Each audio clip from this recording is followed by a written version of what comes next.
नमस्ते दोस्तों, मैं मौर्य वर्षा आपके अपने YouTube चैनल पर स्वागत करती हूँ। जैसा कि आप जानते हैं, हम माटी की मूर्ति श्री रामबख्श बेनीपुरी द्वारा लिखा गया संस्मरण या रेखा चित्र इसको देखने वाले हैं। ठीक है, तो चलिए शुरू करते हैं। अगला जो संस्मरण या रेखा चित्र जिसका शीर्षक है बाल गोविंद भगत। बाल गोविंद भगत ये 7वां रेखा चित्र। यह एक बाल गोविंद भगत नामक तेली की कथा है। लेखक ब्राह्मण होकर या ब्राह्मण होकर भी सिर पर तेली के सामने झुकने का असर या एक ऐसा व्यक्ति जिसकी जाति को न देखकर उसके व्यक्तित्व का देखकर उसके सामने झुकने का मन करता है, ऐसा लेखक ने कहा हुआ है। जब वह तेली लेखक के सामने आता है, लेखक झुककर उसे सलाम किए बिना कभी नहीं रहते। एक ब्राह्मण की तरह सब वे उस समय में करते थे, वो सब करते हैं, जैसे गायत्री मंत्र का जप करना, धूप हवन करना, चंदन तिलक लगाना, अर्थात ब्रह्म को जानकर एक पक्का ब्राह्मण बनने की कोशिश लेखक की रही थी। हमारे व्यवस्था में कहा जाता है कि तेली जिसका मुंह देखने के बाद यात्रा सफल नहीं होती है, ऐसा लेखक कहते हैं। यह घृणास्पद मनोवृत्ति के खिलाफ जो लेखक है और ये हमारे समाज की एक मनोवृत्ति है, ऐसा लेखक ने कहा है। बाल गोविंद भगत तेलियों में एक साधारणता पाया जाने वाला जो व्यक्ति का काला रंग होता है, वह काला रंग इनका नहीं है। वे मझोले कद के गोरे चिट्टे आदमी थे। उम्र 60 के ऊपर होगी और बाल सारे पक गए हैं या सफ़ेद हो गए हैं। कपड़े बिल्कुल कम पहनते थे, कमर में सिर्फ लंगोटी मात्र पहनते थे।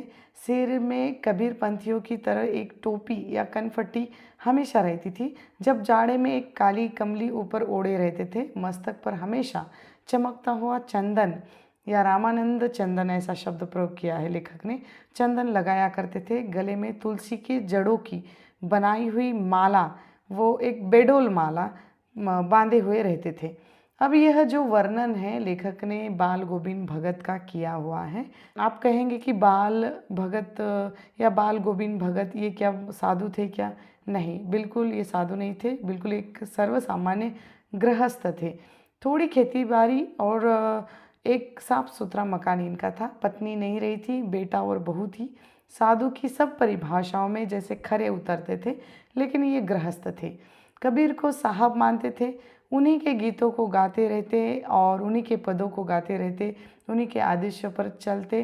कभी किसी के साथ झूठ नहीं बोलते थे, खराब व्यवहार रखते थे। हमेशा दो टूक बातें यानी स्पष्ट बोलना इनकी आदत थी, यानी बोलने से कभी डरते नहीं थे।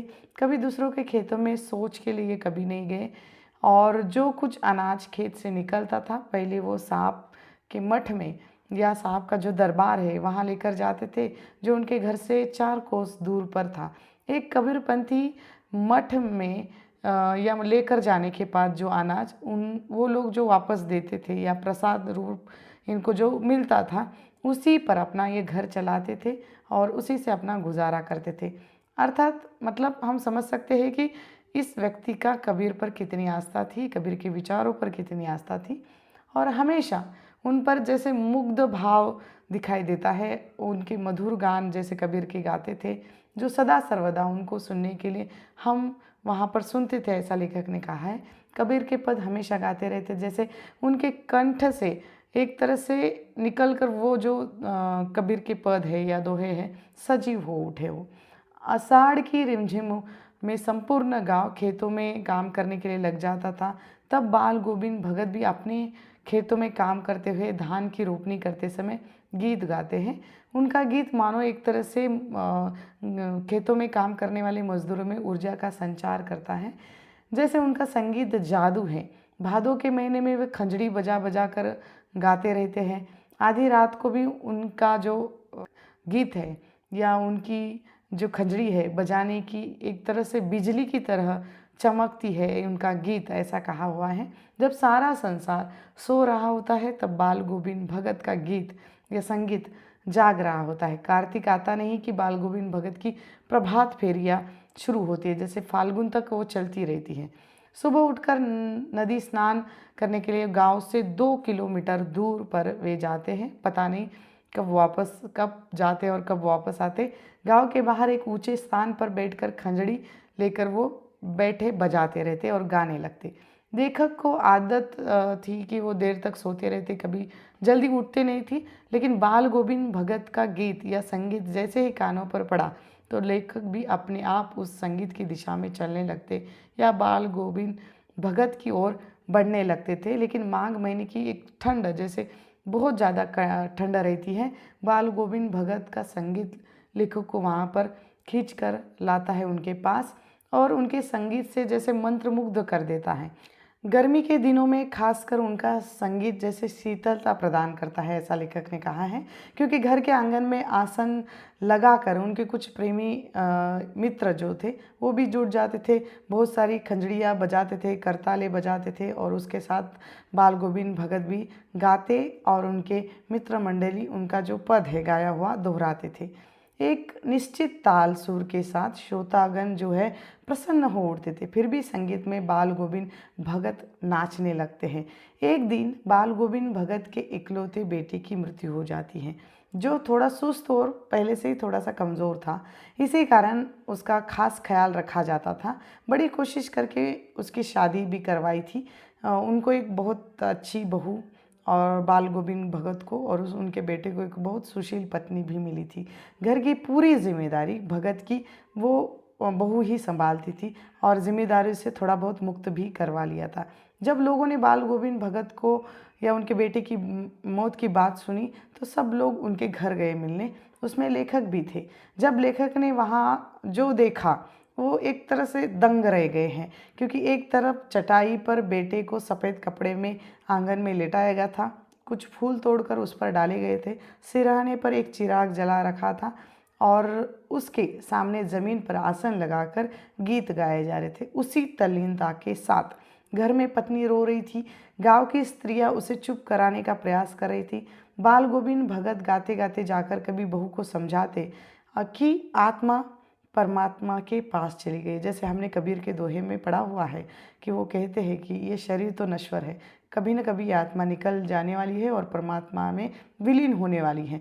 तो ऐसे ही उन्होंने कहा कि आत्मा परमात्मा के पास जाकर मिल गई, जैसे विरहिणी अपने प्रेमी से जाकर मिलती है। भला इससे बढ़कर आनंद की क्या बात हो सकती है। ऐसा सुनते ही लेखक कहते हैं कि मैं कभी कभी सोचता हूँ कि ये व्यक्ति पागल तो नहीं हो गया है। ऐसे अपने बेटे की मृत्यु पर, इकलौते बेटे की मृत्यु पर कौन बोल सकता है। लेखक का जो ये विश्वास है या लेखक का ये बोलना है, उनको ये विश्वास तब होता है जब बाल गोविंद भगत का आचरण ही नहीं, पूरा जीवन कबीरमय हो गया था। उनका जीवन ही कबीरमय था और उनका ये विश्वास बोल रहा था कि जो वह मृत्यु पर विजय हासिल की है उनके बेटे ने, और बाल गोविंद भगत अपने बेटे के मृत्यु पर भी गा रहे हैं। बेटे के क्रियाक्रम में भी उन्होंने कभी भेदभाव नहीं किया। बहू के हाथों से उन्होंने आग दिलाई। ये बात तब की है, आज की नहीं है। ये बात तब की है जब संस्मरण 1940-46 के बीच में लिखा गया, तो इसके पहले ये घटना घटित हुई है। ये भारत स्वतंत्र होने के पूर्व की घटना है। तब ऐसा विद्रोही कदम वही व्यक्ति उठा सकता है जो कबीर के विचारों को लेकर चलता है।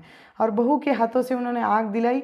श्राद्ध की अवधि पूरी होने के बाद उन्होंने बहू का जो भाई है उसको बुलाया और उसकी दूसरी शादी करवाने की सलाह दी।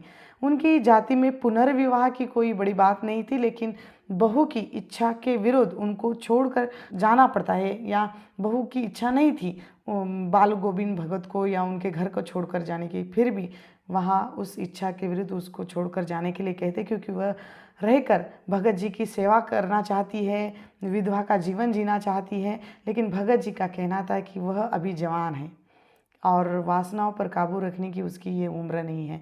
मन चंचल होता है, गलती से अगर ऊंच नीच हो गए, कहीं ऊंच नीच पैर रख दिए, तो इस कारण भगत जी कहते हैं कि इसको इसके मायके में लेकर जाओ और इसकी दूसरी शादी करवा दो। इस कारण भगत जी ने उसे मायके जाने का आदेश दिया। अब बहू जाने के लिए तैयार नहीं थी, वो तो याचना करती है, गिड़गिड़ाती है, पैर पड़ती है। लेकिन भगत जी ने कहा कि एक तो तुम जाओगी, नहीं तो मैं ये घर छोड़ के चला जाता हूँ। इस दलील के आगे बेचारी बहू भी कुछ नहीं कर पाई और रोते हुए उस अपने ससुर जी को छोड़कर चली गई। बाल गोविंद भगत की मौत भी उन्हीं के अनुरूप हुई है, ऐसा लेखक ने कहा है। वह हर वर्ष जैसे गंगा स्नान करने जाते थे, करीब 30 कोस पर गंगा थी, घर से खाकर ही जाते और घर आकर ही खाते। बीच में कभी रास्ते में पानी पीते थे। रास्ते भर खंजड़ी बजाते और गाते गाते जाते, गाते गाते आते। 4-5 दिन आने में लगते और 4-5 दिन जाने में लगते, और उस बीच ये उपवास करते, कुछ भी नहीं खाते थे, खाली पानी पीते थे। अब बुढ़ापा आ गया था, लेकिन टेक वही जवानी वाली थी। इस बार लौटे तो तबीयत कुछ खराब हुई।